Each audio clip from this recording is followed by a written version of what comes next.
Hi everyone. So we've been sailing around the North Atlantic Ocean for some 12 months now. We don't actually sail full time, we just can't. It's not how our lives work out. So we always have to make plans and then take opportunities when time allows, and every so often that's just not going to work out. It's now late September and we are in a marina in the Azores, which is lovely. About 1200, 1300 miles north that direction is the British Isles and Ireland, and what our plan was, even though it's late in the season, was to head north and maybe end up spending the winter in Cork. So there's a bit of risk with leaving things late in the season. The other thing that's going on is that further south, so almost literally the same direction south, there's been a very active hurricane season.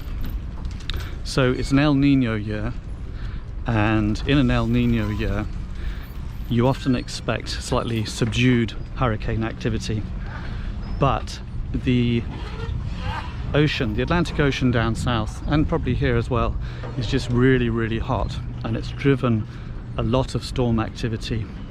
And when we look at it on the weather map, we can just see them forming off the West African coast as little tropical lows, tropical depressions, and then spinning up and mostly heading towards the US coast or towards Central America, across the Caribbean maybe. It's very rare that any of those hurricanes come up to the Azores, so a hurricane in the Azores is a very rare event. So, but in a very active season it's been quite interesting, because you can see some of them steering their way across the Atlantic, and none of them have come near the Azores, but it's been fascinating to watch them. And the other thing that we've been wary of is that the longer we stay here, we start to enter the season of winter storms in the UK and Western Europe, and it's a bit early for those to be truly active, but there is a large storm right now over the UK. Storm Agnes is the first named storm of the winter season, even though it's only September.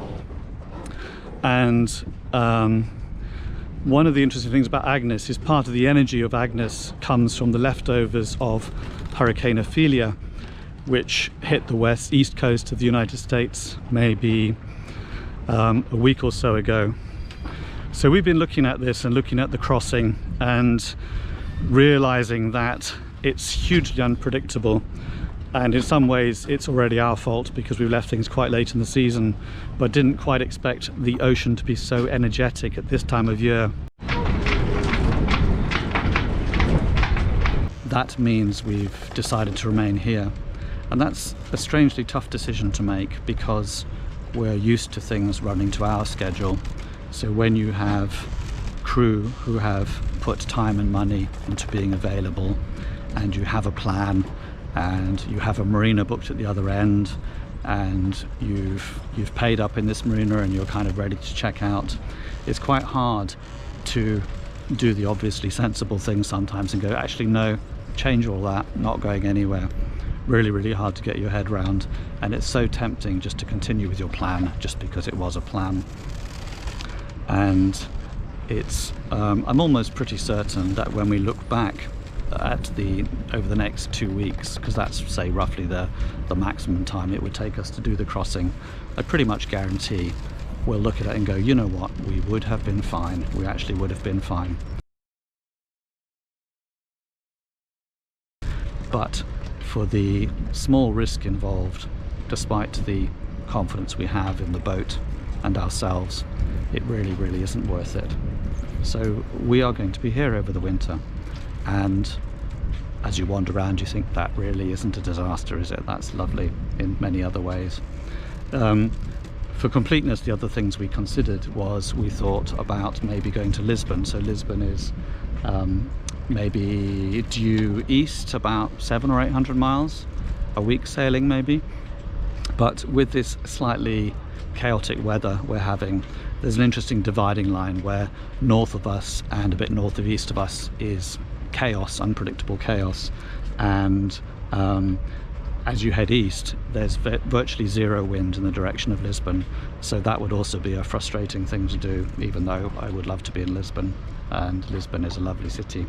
And the other option we considered is to change plans completely, go south. So over my shoulder, 700 or 800 miles away, say, is Canary Islands.